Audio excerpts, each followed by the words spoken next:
This is the Cozart. This is the Cozart restaurant, Cozart gas station, restaurant, filling station, and during the 1940s, during the Second World War, it also served as a Greyhound bus stop on Route 66. Route 66 is right here in front of us. This way goes to Lebanon, this way goes to Waynesville and Fort Leonard Wood. These are the outlines of where the gas pumps were located. In fact, I believe it was a DX station when it closed in about 1956 or 57. But you can see the outline of where the gas pumps were. And we're near the Gasconade River too. And the road over here to my left goes down to the Gasconade River. There's a Cozart resort down there. So this area is kind of the Cozart area. We're near the old town of Hazel Green, and we'll be making a stop there in a few minutes. This is the town of Hazel Green. There's only a few of the newer buildings left. Hazel Green had a history going way back into the 1800s. We're right on the eastern border of Laclede County and the western border of Pulaski County. And it was a farm community for a long time, going clear back into the 1800s. Richland and the railhead is off in that direction, and Hazel Green was a tourist community. People would bring the train, ride the train out of St. Louis, take the stagecoach or the wagons from the depot in Richland to Hazel Green. They had several places that you could spend the night. We're not too far from the Gasconade River. The Gasconade River is just under the hill. Right here was the site of the Walker store. It had a post office up on this end, and there was a bank down on this end. The building of the interstate did not get the bank, but the Depression of the 1930s got the bank, like many of the smaller banks around here. But it served as a farm community until the interstate was built, and they started construction on the interstate in about 1954. It was completed here in 1957.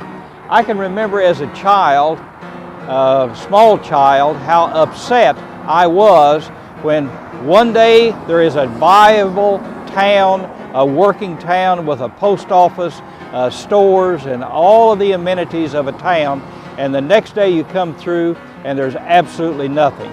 I did not understand how you could take a town completely off the map, but that's exactly what happened to Hazel Green, Missouri.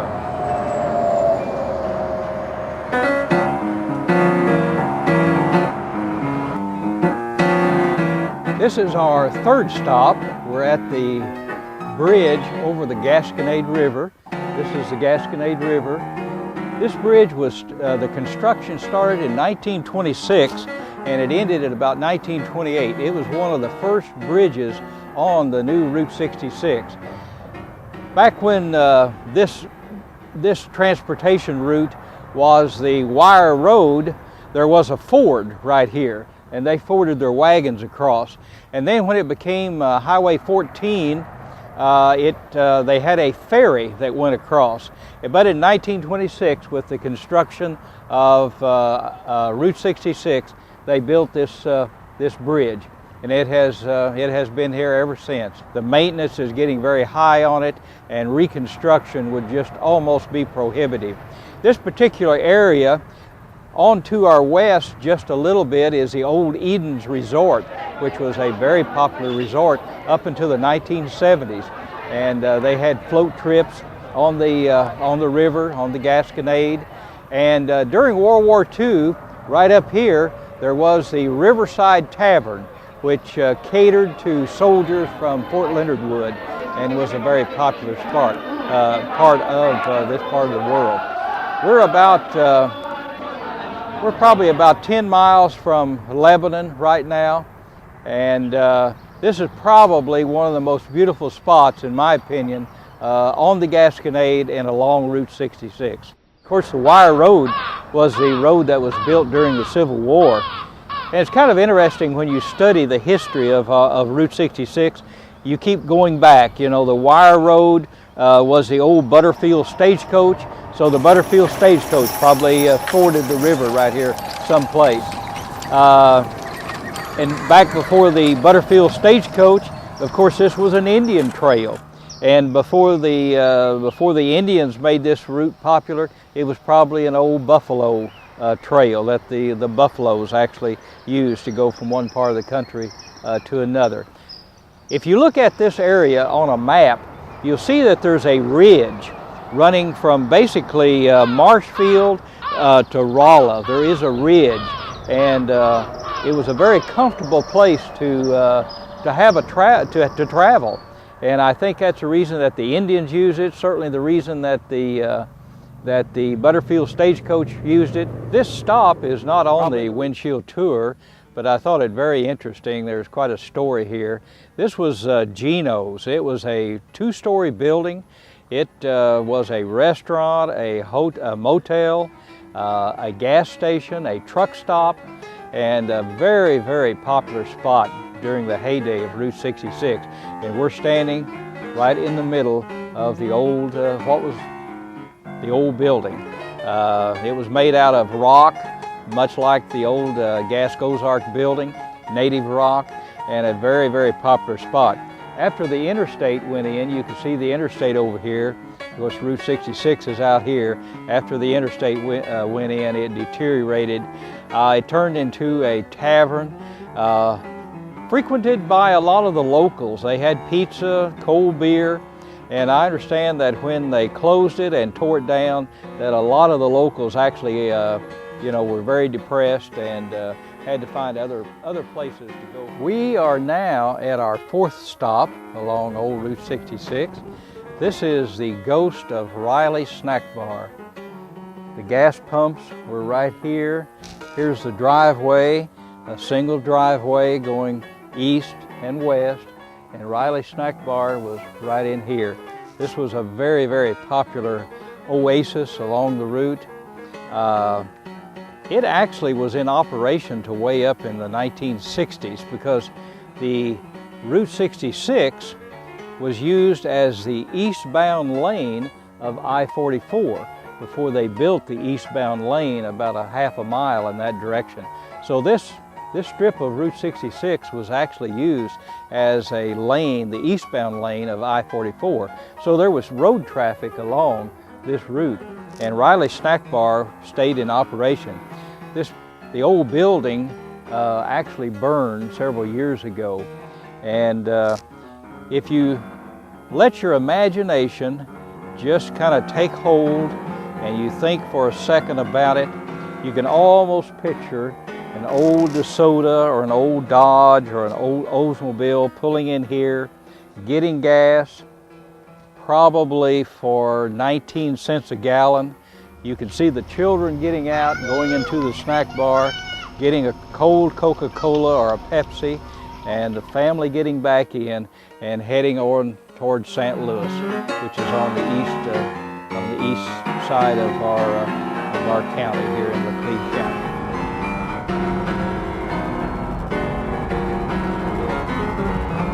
Okay, we're coming up on it. The spot off to the right is the location of the Blue Moon Tavern. And it was just past this last green house right here, the last green building, just about where the old red truck is. Well, you can see the remnants of it right over there. This is right stop number 5 on our Route 66 Windshield tour. This is the spot of the old Satellite Cafe. It went by a couple different names, the Satellite Cafe and the Space Cafe. As you can see in the background, the rocket, it had a rocket out in front of it. And because this lane of Route 66 was used as the eastbound lane of I-44 up until the 1970s, the cafe actually stayed open. There was a cafe, a very small cafe, as you can see by the foundation that's left, and a filling station. But it stayed open for the locals, and I'm sure they got some traffic off of the eastbound lane of I-44. The site, the property, is the Lebanon I-44 Raceway, Very popular asphalt racing goes on here practically every Saturday night during the summer. But this is the remnants of the space station or the satellite cafe. What's left of the 4-acre court? There's not much left of it. You can see some of the original cabins. You can see the original building right here. That's the 4-acre court. This is about the only spot that I know of in Laclede County that shows the old curb that the original construction of Route 66 had. It was a drainage situation. They had about a 6 to 8 inch curb, and it would drain down to the low spot in the highway and then of course run off in the branches on either side. But this curb proved to be very, very dangerous. If you would come up on this curb and hit it with a tire, it would definitely throw you back over in the other lane or actually flip you over. And when they reconstructed the highway up in the 1950s, they built it up and got rid of the curb entirely.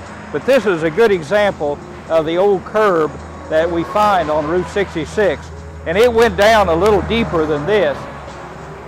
This is actually where the old highway comes into the service road. But this is the original road of Route 66 right here, and this is the original curb. Stop number 6, and it is probably one of the most famous stops along Route 66 from St. Louis to Springfield or even on to Tulsa, Oklahoma. This is the famous Munger Moss Motel. It is the site of the motel itself, and over here was the site of the Munger Moss Restaurant, which is no longer here. The history of the Munger Moss goes back to way back in the 1920s. It was originally at Devil's Elbow, Missouri. It was originally a barbecue place on old Route 66. And after World War II, when Fort Leonard Wood closed, the people who owned it actually moved it to this site. And they built the motel and the restaurant, which was over here. And it has been in continuous operation since about 1946. The building, the motel, is now owned by Bob and Ramona Lehman. They're very big supporters of Route 66.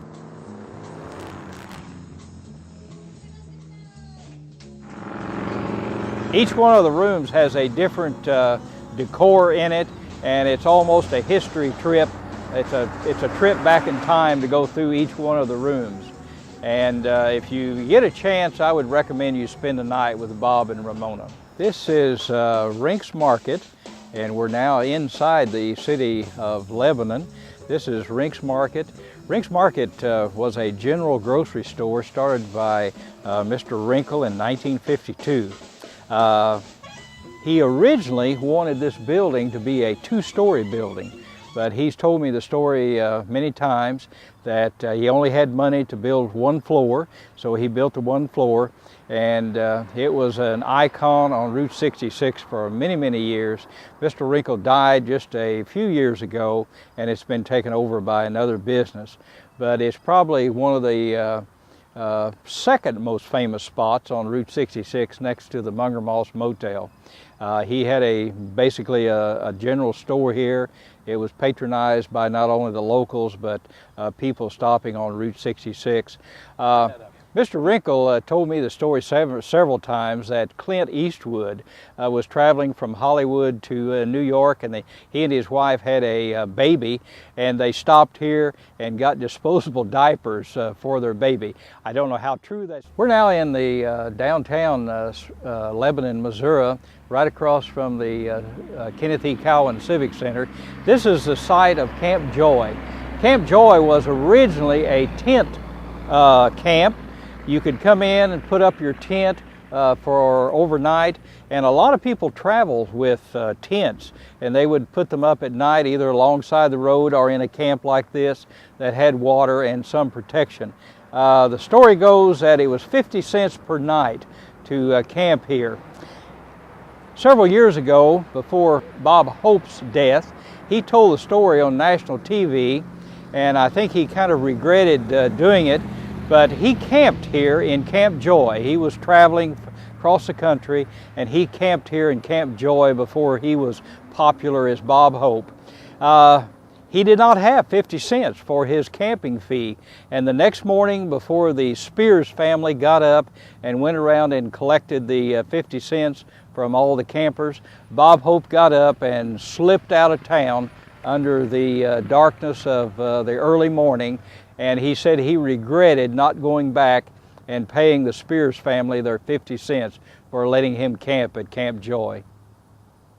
And the folks actually went to Springfield and bought one of the old streetcars when they were redoing and renewing their streetcars, moved it in, it sat at the back of the property. This building runs this way, and the streetcar grill ran to the back of the property.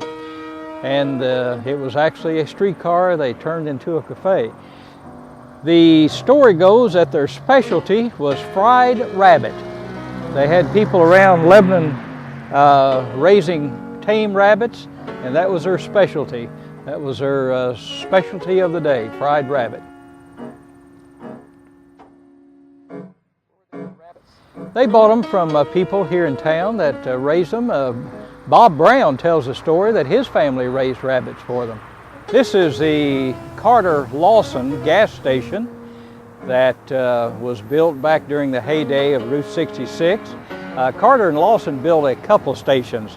They built two here in Lebanon and then one at Phillipsburg. This was the original gas pumps were right out here, and it remained a barge stall station till way up in the 1970s. My father-in-law actually bought the building in 1971. He started the package store business about a half a mile from here in 1946. After he got out of the Navy, he started the package store, and then in 1971 he moved it to this location. And there was a garage door here. He bricked all of that in, and it has been a package store on Route 66 since 1946. Probably the oldest continuously running business on Route 66 in Laclede County, possibly between St. Louis and Springfield. In 1940, the story is told, and it's been told by several different people, that Roy Rogers' horse Trigger was being transported from Hollywood on east, and they stopped here for gasoline for their vehicle, and they got Trigger off of the out of the coach, and they led him around and exercised him. And the story is told that one of the daughters of the owner got to set up on Trigger, and as he led Trigger around the property, he got exercise, and the little girl got to ride on Trigger. This is stop number 8. We are downtown in the city of Lebanon, Missouri. This is Jefferson Street right here. Jefferson going this way. This is Route 66, or Elm Street, going this way. And as you can see, Elm Street is a very viable artery through Lebanon, Missouri. This was a very famous corner. On this site right here, running this way, facing Route 66, was the Nelson Hotel. Mr. Arthur Nelson actually had a camp here with a tent camp, very similar to the Joy Motel. And he built the Nelson Tavern. It was not a tavern, it was a very nice hotel, had a nice restaurant with it, and a gas station right here. Across Elm Street, over on this side, Mr. Nelson built the Dream Village. And the story is that he had a dream one night, and he had a dream that it needed a motel over there. And it circled around. One of the entrances was about where the restaurant sign is. The restaurant sign is, and it circled around and came out over here to our left. There was, I believe, 13 cabins along the way, and the garage was one building at the back. We actually have in the Route 66 Museum, we actually have a diorama of this corner of what it looked like during the 1930s. Across, catty-cornered across, Joe Knight. During World War II, he had a drugstore downtown, and he had a Greyhound bus stop in his drugstore, which was on the corner of Commercial Street and Madison. And you can imagine the buses coming in and out on city streets was very congestive. During World War II, a lot of troops moved by the buses, the Greyhound buses, Missouri Trailways, and so on. And the city fathers told him that he needed to move his bus station out of the downtown area. So he built the building where the Walgreens stands now, and it was a bus station, it was a restaurant, a Greyhound bus station, and very, very popular. The story goes that one day during World War II, they served over 1,000 hamburgers at the restaurant over there. It stayed in business as a bus stop until up in the 1960s, and then of course went out of business, and the Walgreens bought the property and put in the Walgreens. Smitty's, the Consumers Market, bought out this property in about 1958. The old Tavern was torn down in '59, and the new building, which is now a Smitty's, was built in '59. Over here, this building, the Dream Village, actually stayed in business till the 1970s. They had weekly rentals and what have you of the little cabins. But it was torn down in the 1970s, the mid-1970s. The Elm Street Eatery went in, and the Wilkerson's Pharmacy went in on this property. So there's nothing that's the same as was back in the 1930s, and that's the reason we have a diorama of this intersection in the museum. This one had a restaurant attached to it. See this? This is the Carter Lawson, the third Carter Lawson station. This one was a little bit different than the two that we find in Lebanon. This one actually had a restaurant attached to it, and we're very close to the little town of Phillipsburg. And when Phillipsburg had a high school, which is down the road of a couple miles, this was a hot spot for kids out of the high school at Phillipsburg. This was kind of the hangout for them. So it stayed in business until the high school in Phillipsburg actually closed. And it closed about 1957 or 58. It went into Conway School District. It remained an elementary school, but the high school kids all went to Conway. And this one, this Carter Lawson station kind of dwindled away into nothingness as the kids disappeared. But you can see by the faded letters on the building, they had breakfast, lunch, and dinner. And on the right-hand side, they had a gift shop.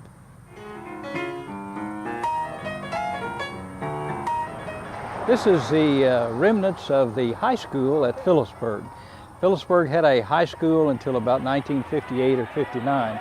And in one of the last years, I was playing basketball for Waynesville, and we came to Phillipsburg to play basketball. A very, very tiny court. And the pillars that held up the roof were just within 6 inches of the playing court. And I went down the court for a fast break, and I was going from this end to that end, and going right down the sideline, and one of those posts jumped out in front of me, and it knocked me completely out. And I saw stars for about 30 minutes. To say the least, I did not finish the game. This was the main entrance to the Phillipsburg High School. It was abandoned in about 1958. It was an elementary school. They made an elementary school out of it in about 1958-59. And the high school people went to Conway, and Conway had an elementary school here. And it lasted till up in the 1960s, and then it was abandoned. It became an antique store, and it burnt several years ago, completely burned.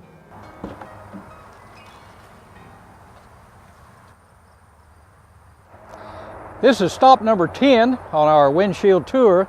This is the Maud Snyder Roadside Park. This was a very popular spot, especially for children on a Sunday afternoon. The locals would come in. There was an ice cream stand, a hamburger stand, And on that side of the Route 66, there was a Ferris wheel, a merry-go-round, and all kinds of rides, small rides for children. And this land was donated for the park by Maud C. Snyder.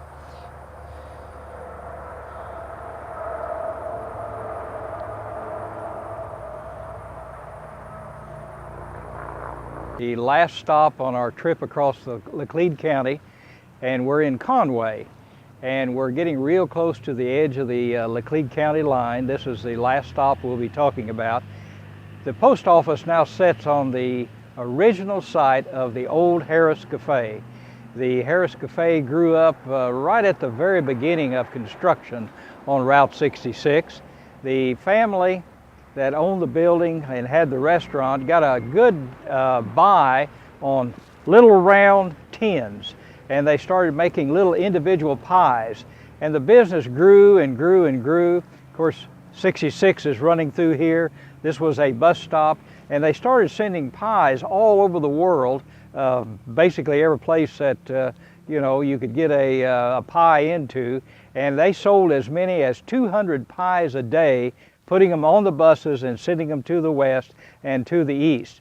There is a story also, and it's been told to me by several different people, that Bonnie and Clyde, on their exploits through the Midwest in the beginning of the 1930s, liked to make this a stop. And they had a special window over on this side of the building that they could watch the Route 66, and they loved to stop here for the little round pies.